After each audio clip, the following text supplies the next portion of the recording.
Welcome to Hanja Talks. This is your host, Muhammad Alif. You're about to hear our third episode. We talk about is the pandemic an obstacle for accounting students in STEM Bungaya? Akuntansi solid. You listen, Hanja Talks. It's basically a podcast. Bersama saya Muhammad Alif. Di hadapan saya sudah ada Bapak Rahman Pura SE MSI. Beliau menjabat sebagai Ketua Jurusan Prodi Akuntansi di STEM Bungaya. Assalamualaikum Pak. Waalaikumsalam. Bagaimana kabar Tak? Alhamdulillah baik.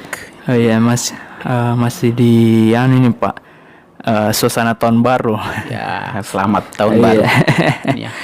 Sekarang juga nih di kampus sedang final nih Pak. Ya, ini sementara sebenarnya sudah berjalan 1 minggu, tetapi masih diberikan kesempatan kepada dosen untuk 1 minggu lagi untuk bagi mahasiswa yang belum sempat untuk mengikuti ujian itu. Ada peluang gitu di sana. Oh ya. Terkait dengan topik atau pembahasan kali ini Pak, podcast ketiga, yaitu is the pandemic an obstacle for accounting students in STEM Bungaya? Atau apakah pandemik ini merupakan suatu tantangan bagi jurusan? Bagaimana menurut lo Pak? Tapi sebelumnya itu Pak, saya mau tanya dulu Pak, mengenai tugas dan fungsi dari Prodi Akuntansi. Oke, jadi terima kasih atas kesempatan yang diberikan kepada adik-adik dari jurusan akuntansi atau himpunan mahasiswa jurusan akuntansi untuk mendiskusikan tentang hal-hal yang terkait dengan bagaimana pengembangan program studi akuntansi ke depan sekaligus bagaimana mengembangkan mahasiswa jurusan akuntansi. Pak. Nah, tentunya bahwa kalau berbicara tentang peran dan fungsi daripada program studi ya di dalam suatu lingkungan perguruan tinggi, sebenarnya kalau kita berbicara tentang program studi itulah unit yang menjadi penting ya, karena menjadi ujung tombak dalam rangka pengembangan sebuah perguruan tinggi. Iya Pak. Nah, di dalam perguruan tingginya tentunya bahwa kalau kita berbicara program studi, maka di bawah program studi itu ada yang dibina. Dalam hal ini adalah mahasiswa. Mahasiswa khusus akuntansi. Ya. Jadi kalau kita berbicara tentang akuntansi, maka program studi akuntansi, maka yang kita bina itu adalah mahasiswa jurusan akuntansi. Pertanyaan lebih lanjut, bagaimana peran kita dalam rangka mengembangkan mahasiswa jurusan akuntansi khususnya di STEM Bungaya. Nah, tentunya bahwa di dalam rangka pengembangan program pengembangan mahasiswa akuntansi, hal yang paling penting yang kita lakukan itu sesuai dengan peran dan fungsi kita itu adalah bagaimana mengembangkan kurikulum. Itu yang menjadi suatu hal yang sangat penting gitu ya. Nah, di program studi ini kita telah berupaya semaksimal karena berbicara tentang mahasiswa, pengembangan mahasiswa di sebuah perguruan tinggi atau lembaga pendidikan pada umumnya, yang paling urgen di sini adalah kurikulum. Kurikulum ya. Sistem pembentukan sistem begitu Pak dalam. Jadi berbicara tentang kurikulum itu bukan hanya mata kuliah, tetapi proses pembelajaran juga itu masuk di dalam pengembangan kurikulum. Seperti metode-metode begitu Pak. Metode pembelajaran dan lain sebagainya. Nah, saya lanjut dulu. Kalau kita berbicara tentang kurikulum, maka sekarang ini kalau untuk di STEM Bungaya khususnya program studi akuntansi, kita sedang mengarah kepada pengembangan kurikulum yang terkait dengan kurikulum. Dulu kan ada namanya kurikulum berbasis kompetensi itu ya. Iya, kompetensi. Nah, sekarang itu kita sudah mengarah kepada kurikulum adanya kurikulum SNDT gitu ya namanya. SNDT seperti bagaimana itu Pak? Ya, sebenarnya seperti ini. Jadi pengembangan kurikulum berdasarkan SNDT itu harus mengarah, jadi kita mulai dari penyusunan profil dan lain sebagainya, mungkin seperti itu. Nah, seperti kalau kita lihat di ini rancangan kurikulum kita ini, bahwa profil itu yang kita harapkan di mahasiswa akuntansi itu adalah profilnya ke depan. Apa yang kita mau hasilkan dia ke depan itu adalah menjadi seorang akuntan gitu ya. Jadi pertama itu adalah akuntan manajemen, kedua itu adalah akuntan eksternal gitu ya. Oh, iya, Pak. Kemudian akuntan pajak gitu ya. Nah itu. Oh, berarti ada berbagai macam dan Berbagai macam. Jadi ada jenis beberapa dari akuntansi. profil gitu ya yang mau kita hasilkan dari program studi akuntansi itu sendiri itunya. Nah, untuk mencapai profil ini maka ada instrumen-instrumen yang perlu kita susun. Salah satu instrumen itu adalah tadi yaitu adalah tentang kurikulum itunya. Kurikulum. Nah, sekarang rancangan kita ke depan ini kan sebagai tuntutan dari pemerintah bahwa kita juga harus mengacu kurikulum yang kita sebut dengan kampus merdeka. Nah, ini Kampus mereka seperti bagaimana itu, Pak? jadi yang dinamakan Keaktifan mahasiswa dalam belajar itu maksudnya itu merdeka kayak gimana? Jadi ini Harus jadi berbicara tentang kurikulum kampus merdeka ini begini. Jadi mahasiswa ini diberikan kebebasan gitu ya. Kebebasan untuk melakukan aktivitas pembelajaran di luar program studi itu selama 3 semester. Jadi bisa Anda mengambil di Jawa silakan, beberapa perguruan tinggi gitu ya. Jadi ada mata kuliah tertentu mungkin Anda merasa belum cukup gitu ya. Bisa Anda mengambil di tempat lain gitu ya. Oh, berarti ada jadi opsi baru jadi ada untuk opsi, mahasiswa. jadi ada kebebasan mahasiswa, ada kemerdekaan mahasiswa di dalam memilih mata kuliah yang mungkin menurut dia belum terpenuhi di program studi akuntansi itu. Oh, iya, Pak. Jadi ada kurang lebih 3 semester itu dalam rancangan kita itu ya. Itu jadi menurut peraturan itu ada 3 semester mahasiswa mengambil kuliah di luar program studi. Jadi yang pertama itu adalah ada 4 komponen. Yang pertama adalah bisa mengambil di prodi yang berbeda di dalam perguruan tinggi ini. Jadi misalnya kalau di STEM berarti mahasiswa akuntansi itu bisa mengambil mata kuliah di program studi manajemen. Oh iya. Nah itu boleh ya. Yang kedua, program studi yang sama tetapi di perguruan tinggi yang lain. Jadi mahasiswa akuntansi yang masih tetap berstatus sebagai mahasiswa STEM. Iya, gitu, jadi mahasiswa STEM misalnya mahasiswa akuntansi ini bisa mengambil mata kuliah di di prodi yang sama di tempat lain, boleh. Oh, maksudnya ada dua tempat. Ada empat. Kan baru 2 tadi. Oh, iya, satu bisa mengambil mata kuliah di prodi yang berbeda di dalam perguruan tinggi, misalnya di STM Mungaya, kita bisa mengambil di manajemen. Oh, manajemen. Nah, itu jadi ada mata kuliah misalnya yang relevan, misalnya pajak. Ternyata ada juga di manajemen, boleh kita ambil di sana. Kayak begitu ya. Yang kedua adalah di prodi yang sama itu ya, tetapi di perguruan tinggi yang berbeda. Jadi misalnya mahasiswa akuntansi bisa mengambil mata kuliah sama-sama di jurusan akuntansi di Unhas, boleh. Di Unhas. Itu nanti saya jelaskan bagaimana caranya. Kemudian yang ketiga, bisa mahasiswa akuntansi bisa mengambil mata kuliah di prodi yang berbeda di luar perguruan tinggi. Di luar perguruan tinggi. Jadi misalnya statistik, misalnya, saya tidak puas dengan statistik di STM punya. Bisa saya ambil di tempat yang ada jurusan statistik, misalnya di UNM, boleh. Yang lebih terperinci lagi. Pendalamannya itu lebih luas, gitu ya. Itu. Betul. Atau mungkin mahasiswa akuntansi misalnya begini. Saya ternyata sistem informasi akuntansi itu saya belum terlalu mendalam di STM Mengaya. Bisa Anda cari di tempat lain gitu ya yang berbicara tentang sistem informasi akuntansi, boleh. Dan yang keempat itu adalah mahasiswa diberikan kebebasan 1 semester gitu ya untuk melakukan pemagangan di perusahaan-perusahaan. Dari 4 ini yang sudah jalan itu baru 1. Gitu ya. Jadi 4 ini yang sudah jalan itu 1, yaitu tentang pemagangan bersertifikat. Itu sepertinya sudah berjalan. Yang di luar dari Makassar, Pak. Itu. Iya, ada yang magang bersertifikat namanya. Itu ya, ada yang 6 bulan. Nah, itu ada beberapa kayak mahasiswa akuntansi sudah banyak yang ikut itu. Itu ininya. Terus itu yang terkait dengan aktivitas Merdeka Belajar itu. Jadi peran kita bagaimana merancang kurikulum ini. Hanya persoalannya itu ini belum berjalan efektif. Dan saya mau solisasikan juga yang terkait dengan peran kita dalam pengembangan kurikulum. Bagaimana dampak dari Tunggu sebentar dulu Merdeka Belajar ini jadi memungkinkan di semester genap ini gitu ya, mahasiswa akuntansi bisa mengambil mata kuliah di tempat lain secara online. Itu ya. Walaupun tapi bagaimana daftarnya itu, Pak? Ya, Dia ada harus nanti ada mendaftar caranya. dulu? Ada caranya. Itu ya, ada pendaftarannya melalui pendaftaran juga melalui online. Misalnya begini. Iya. Ada beberapa mata kuliah kita. Ya, di semester ini ada daftar mata kuliah. Misalnya 11. Misalnya ada 11 umpamanya sesuai dengan apa kesanggupan namanya? dari Jadi misalnya semester genap kan ini, semester 2, 4, 6. Itu kan daftar mata kuliah.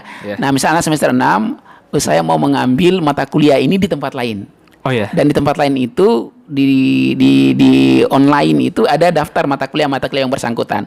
Itu namanya program Permata Sakti namanya. Permata Sakti. Semester lalu sudah jalan, tetapi tempat perguruan tinggi lain yang mengambil di kita. Ya. Ada 4 mata kuliah itu. Itu ya. 4 mata kuliah kemarin ya. Jadi ada ada 3 mata kuliah masih ada di Jawa yang bergabung dengan kita kemarin. Iya. Di semester kemarin. Hanya kita belum keluar. Kita belum keluar itu ini ya. Jadi insya Allah dalam semester genap itu memungkinkan kita bisa keluar untuk mengambil mata kuliah yang di luar. Itu merupakan implementasi juga dari program Merdeka Belajar. Itu ya. Jadi salah satu fungsi kita itu adalah tadi merancang itu kurikulum. Itu ya itu. Terus apalagi yang mungkin kita? Iya Pak. Jadi itu tugasnya dari prodi sendiri tuh merancang kurikulum. Ya, itu tugas utama itu ya. Dan salah satu bentuk inovasinya itu Pak yang tadi Merdeka Belajar. Merdeka Belajar itu ya. Itu dari jadi prodi kita inovasi kurikulum itu sebenarnya kita merujuk kepada peraturan perundang-undangan. Jadi setelah kami di STM sudah beberapa kali kita melakukan revisi kurikulum. Mulai dari kurikulum berbasis isi, kemudian kurikulum berbasis kompetensi, kemudian kurikulum SNDikti yang sementara kita jalan sekarang. Nah, sekarang mau mengarah kepada kurikulum Merdeka Belajar ini yang sementara kita mencoba rancang. Itu mudah-mudahan bisa jalan itu intinya. Dan menurut Bapak nih, ada tidak dampak dari besar tidak dampaknya nih pandemi Pak terhadap rancangan pembelajaran? Salah satu itu Pak. Proses pembelajaran. Kalau kita bicara tentang dampak daripada pandemi COVID terhadap pembelajaran itu jelas berdampak gitu ya. Dan itu jelas berdampak sekali itunya. Nah, kalau kita bicara tentang pandemi kan dampak utama itu kan ada 2 gitu ya. Yaitu adalah dampak kesehatan dan yang kedua adalah dampak ekonomi. Nah, tentunya kalau kita berbicara tentang kedua dampak ini implikasinya itu ke aspek-aspek lainnya. Termasuk di dalamnya itu adalah aspek pendidikan. Nah, di dalam bagaimana pengaruh itu ya pandemi ini di dalam proses pendidikan itu ya. Salah satunya itu adalah dalam proses belajar mengajar. Itu kan sudah berbeda ya. Kalau dulu itu kita lebih banyak kepada aktivitas tatap muka. Betul. Nah, itu kan sekarang online. Harus online itu ininya. Nah, persoalannya apakah efektif tidak gitu ya? Nah, itu kan menjadi pertanyaan gitu kan ya. Banyak juga keluhan dari mahasiswa. Banyak juga keluhan mahasiswa gitu ya. Itu kota atau jaringan dan lain sebagainya, jaringan dan lain sebagainya. Nah, kalau kita berbicara tentang efektivitas atau tidak, itu kita lihat dalam kontennya dulu itu ya. Konten yang diberikan. Jadi misalnya kan intinya bahwa kalau di dalam proses belajar mengajar intinya adalah bagaimana penyampaian knowledge gitu ya terhadap mahasiswa. Apakah mahasiswa itu paham atau tidak? Nah, tapi kalau kita lihat dari konten pembelajaran, kalau kita berfokus kepada student learning center, gitu ya, nah, harus kan begitu. Jadi sekarang proses pembelajaran di pendidikan tinggi itu kan harus berpusat kepada mahasiswa. Artinya mahasiswa itu menjadi objek sekaligus subjek. Jadi lebih banyak berperan itu mahasiswa. Bukan cuma bergantung sama dosen ya. Jadi kalau kita bicara, jadi kalau kita bicara tentang pendidikan tinggi, berorientasi pada student learning center. Berpusat kepada mahasiswa, maka mahasiswa itu yang mempunyai peran lebih banyak gitu ya. Dosen itu hanya sebagai memediasi terhadap proses pembelajaran. Nah, berbicara tentang pandemi itu ininya, kalau proses pembelajaran yang terkait dengan student learning center, maka sebenarnya di sini kalau seandainya kita menerapkan student learning center, gitu ya, ini agak efektif gitu ya. Karena penyampaian knowledge itu ya, punya pengetahuan kan kita tidak hanya lebih banyak kepada ceramah, enggak. Itu namanya dosen memberikan menyampaikan materi ya. itu ya. Nah, itu ininya. Tetapi yang bagaimana dosen itu memberikan penugasan-penugasan yang relevan gitu ya, dengan bisa membangun mahasiswa itu bisa mandiri di dalam melaksanakan penugasan-penugasan itu. Itu yang paling penting. Oh, jadi lebih terlatih dalam. Ya, lebih terlatih di gitu ya. tugasnya dia. Oh, ya, Nah, Pak.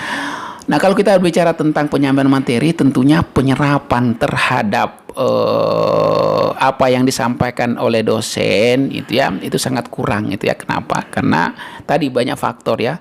Pertama mungkin jaringan itu, Iya. nah itu yang juga sangat berpengaruh ya, itu ini ya. Kemudian yang kedua juga ada terkait juga kemampuan mahasiswa dan kemampuan dosen juga terhadap media pembelajaran. Contoh misalnya kita menggunakan Zoom kan butuh kuota dan lain sebagainya. Betul, itu yang menjadi ini. Nah, terobosan-terobosan yang dilakukan itu ya, mungkin dari pemerintah mungkin sudah beberapa terobosan dalam rangka bantuan mengatasi gitu ya kondisi pembelajaran pada suasana COVID seperti ini. Iya, Pak, jadi betul. contoh misalnya bantuan-bantuan ya, baik itu beasiswa maupun bantuan kuota gitu ya. Kemudian di Stiemboganya juga ada bantuan juga berupa kuota, yang tidak salah ya, 250 Iya, pemotongan ada. saya tidak tahu pemotongan juga yang dipotong tiap bulan. Ya, tiap bulan. Bukan tiap bulan, dipotong perkuliahan 1 semester gitu ya, 250. Oh, gitu ya, iya, maksudnya itu ya. Nah, pertanyaan selanjutnya, apakah ini berjalan pada semester berikut kan begitu? Iya. Nah, itu kan menjadi pertanyaan mahasiswa kan gitu. Juga, iya. sama mahasiswa. Apakah proses pembelajaran daring ini apakah masih berlanjut? Iya. Umpamanya, kalau di STEM, Bung Ayah, kemungkinan besar proses pembelajaran itu masih berlanjut. Iya, sampai bulan 4 nih. 4. Ya, karena aktivitas digenap nanti kan di semester di bulan April, itu ya. Bulan Maret, awal Maret. Iya. Nah, jadi kemungkinan besar itu masih media pembelajaran kita masih menggunakan daring itu ya, seperti itu. Hanya menjadi pertanyaan saya, apakah itu subsidi kuota itu masih ada? Iya. Kemudian beasiswa pemerintah terhadap mahasiswa itu masih ada? Itu saya tidak bisa menjawab karena belum ada kepastian seperti itu. Iya, itu ininya. Nah, ya itu adalah pengaruhnya, itu ya. Pengaruhnya itu. Dan pandemi. Iya. Berarti di sini Pak bergantung pada mahasiswa ya. Mahasiswa dia pintar-pintarnya dia ambil celah untuk menambah skill, entah itu dalam akuntansi dan mata kuliah lainnya. Ya, tapi jadi kan di sini fokuskan di akuntansi. Ya. Dia harus pintar mencatat transaksi, menganalisis. Ya, jadi intinya begini. Bagi maba juga ini Pak yang jadi sempat seperti ini ya. masuk. Pada kondisi seperti ini, itu kan kondisi ini yang tidak bisa kita paksakan seperti itu. Tetapi paling tidak bagaimana mahasiswa memanfaatkan kondisi seperti ini. Kalau hanya menunggu, menunggu itu bola itu datang, itu agak sulit itu ya. Banyak kendala. Sebaiknya mahasiswa itu bagaimana itu menjemput bola. Jadi bagaimana berupaya mengembangkan diri dengan berbagai macam upaya itu ininya. Karena apalagi kan sekarang media-media pembelajaran kan cukup banyak gitu ya. Jadi mahasiswa bagaimana menyadarkan diri untuk mengembangkan potensinya. Itu yang menjadi paling penting. Khusus dari akuntansi. Khusus akuntansi. Gitu ya. Dan di STM sendiri itu Pak, ada tidak sarana yang diberikan seperti misalnya kan akuntansi berkaitan dengan catat-mencatat dan tidak lupa pula seperti teknologi nih Pak. Nah, misalnya dia harus pintar main komputer, Word, Excel, atau ini menarik. aplikasi. Ini pertanyaan yang sangat menarik, itu ya. Karena kalau kita berbicara akuntansi itu adalah program profesi, gitu ya. Artinya bahwa program studi yang menghasilkan profesional, gitu ya. Jadi kalau kita bicara tentang profesional, maka hal-hal yang penting yang kita mau kembangkan itu adalah tentang skill. Ini menjadi penting. Nah, kalau kita bicara tentang pengembangan skill, tentunya tidak terlepas dari sarana dan prasarana, fasilitas ya berupa ini. Nah, tentunya berbicara tentang fasilitas yang terkait dengan pengembangan skill, nah kita sini kan sudah ada yang namanya laboratorium itu ya. Iya, lab. Lab ya, hanya terus terang bahwa laboratorium kita ini tentunya masih banyak kelemahan-kelemahan yang kita tidak bisa hindari, itu ya, kekurangan-kekurangan kita. Nah, kita kan kurang lebih 80% masih berbasis manual, gitu ya. Yang 20% itu adalah teknologi, gitu ya. Jadi kan kita di sini di laboratorium itu yang berbasis teknologi ini kan hanya akuntansi keuangan, itu ya, dengan menggunakan Zahir Accounting. Oh ya, gitu Zahir. Terus pengolahan data, tapi kan pengolahan data itu kan tidak terlalu relevansi dengan pengembangan skill yang terkait dengan akuntansi. Dia hanya mengarah kepada pengembangan skill yang terkait dengan riset, gitu ya. Nah, oleh karena itu, mungkin beberapa hari yang lalu saya sudah bicara tentang dengan Pak Sekretaris, dengan Kepala Lab ini. Nah, kita mencoba bagaimana supaya laboratorium ini kita berbasis IT, gitu ya. Nah, itu kami sudah coba diskusikan sehingga skill mahasiswa, gitu. Jadi sehingga nanti mahasiswa selesai di sini itu skillnya itu bukan hanya bersifat manual, tetapi harus seimbang, terintegrasi dengan IT, gitu ya. Contoh misalnya begini, kita sekarang kan praktek perpajakan itu kan masih berbasis manual. Ya, manual. Nah, itu ya. Yang pakai kertas, pakai kertas itu ya. Ya. Nah, kita berharap, saya sudah diskusi sama teman-teman ini, bahwa bagaimana supaya yang berbasis manual kita integrasikan dengan komputerisasi. Gitu ya. Jadi misalnya kalau 12 kali pertemuan umpamanya, atau 10 kali pertemuan, 8 kali pertemuan itu atau 6 kali pertemuan manual, 4 kali itu kita berbasis IT. Contoh misalnya kita masuk software yang terkait dengan perpajakan. Nah, itu pertama. Yang kedua misalnya audit, gitu ya. Audit. Nah, praktek audit umpamanya. Selama ini kan kita 100% adalah manual prakteknya. Oh, praktek. Iya kan masih manual semua. Iya, kan kita di buku pakai kertas, gitu, pakai kertas kerjaan. Lembar-lembaran. Saya sudah bicara-bicara. Sekarang kan ada beberapa aplikasi yang terkait dengan praktek audit itu berbasis IT, gitu ya. Nah, sehingga itu juga seperti tadi pajak tadi, gitu ya. Manual mungkin 6 kali pertemuan, berapa kali pertemuan terakhir itu kita perkenalkan dengan berbasis IT. Kalau di audit itu misalnya Atlas umpamanya, ada software yang terkait dengan Atlas. Kemudian yang ketiga itu adalah akuntansi keuangan, praktek akuntansi keuangan daerah. Nah, ini juga kita berupaya supaya nanti ke depan berbasis IT juga. Pak. Oleh karena itu, strategi yang kami lakukan ini ya, kami mencoba untuk melakukan audiens di beberapa lembaga yang menyediakan fasilitas itu. Ini kami mencoba ini rencana ke depan ini, sehingga kalau komitmen dari teman-teman ini misalnya di lab, kemudian Pak Anwar dan lain sebagainya, memungkinkan kalau jadi itu di semester, kita uji coba di semester genap, gitu ya. Ini praktek akuntansi keuangan daerah itu kita upaya bagaimana berbasis IT. Nah, itulah kita mencoba ke depan ini mengupgrade mahasiswa. Paling tidak mengupgrade kompetensi mahasiswa, sehingga luar mahasiswa itu kan bisa dipakai gitu luar. Sesuai dengan zaman yang 4.0 ya, 4.0 ya. Nah, jadi artinya kalau mahasiswa itu harus memang begitu, Pak. Jadi begitu karena tidak bisa kita tidak selamanya manual sekarang. Manual gitu kan, karena komputer. Sekarang itu lebih banyak berbasis IT, gitu ya. Kalau kita tidak mengupgrade kita punya fasilitas, mengupgrade kita punya kurikulum, itu ya.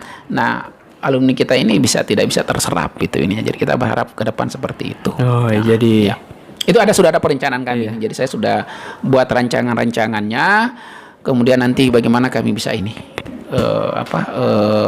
bisa melaksanakan ini gitu ini. Jadi karena fasilitasnya sudah bertambah. Kalau untuk komputernya sudah di-upgrade gitu ya. Sudah di-upgrade-nya, tinggal bagaimana kita mengisi software-nya.